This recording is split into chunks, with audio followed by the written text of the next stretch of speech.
Bonjour, alors aujourd'hui je vais vous parler de la priorité STP et je vais vous expliquer ce que c'est exactement. Tout ça est derrière un routeur. Souvent on achète du matériel, un routeur comme l'UDMSE en pensant que tout va fonctionner sans rien configurer. La réalité c'est que si votre image fige, c'est qu'il y a un problème. Alors le problème c'est que vous risquez d'étouffer la mémoire et le processeur. Alors l'UDMSE, c'est une machine très puissante, mais elle a ses limites. Il faut respecter et faire des configurations assez importantes pour qu'elle puisse fonctionner de façon optimale. Alors, qu'est-ce qui tue les performances de l'UDM? Principalement, la détection des menaces, l'IDS, qui permet d'analyser chaque paquet. Un autre point, c'est l'application Protect qui va prendre des ressources assez importantes. L'application Protect, c'est pour tout ce qui est caméra de vidéosurveillance.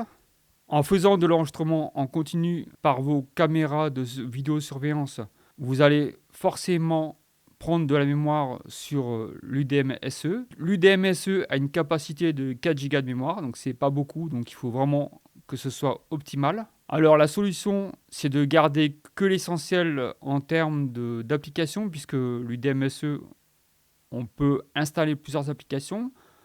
Alors, les applications principales qu'il faut installer sur le DMSE, c'est le Network et Protect.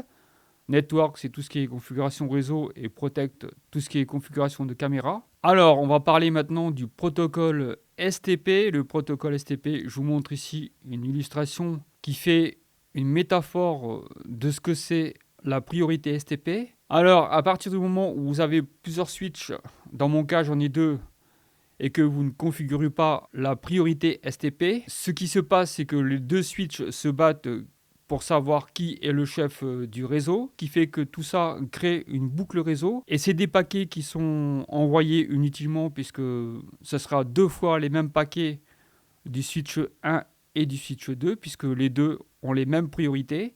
Comme sur les schémas, sur l'illustration que je vous montre ici, vous voyez la métaphore avec le carrefour et les voitures où il n'y a pas de feu rouge et tout le monde essaye de passer. C'est exactement la même chose en fait.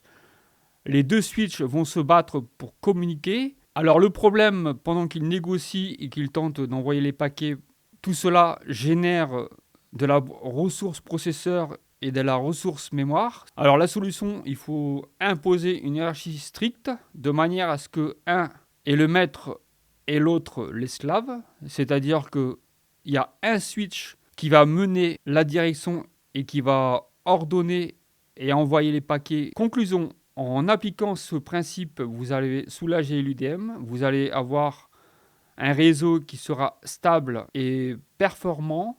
J'ai terminé la vidéo. Si cette approche vous a plu, vous pouvez me laisser un petit pouce vers le haut. Si ce n'est pas le cas, vous laissez un petit pouce vers le bas.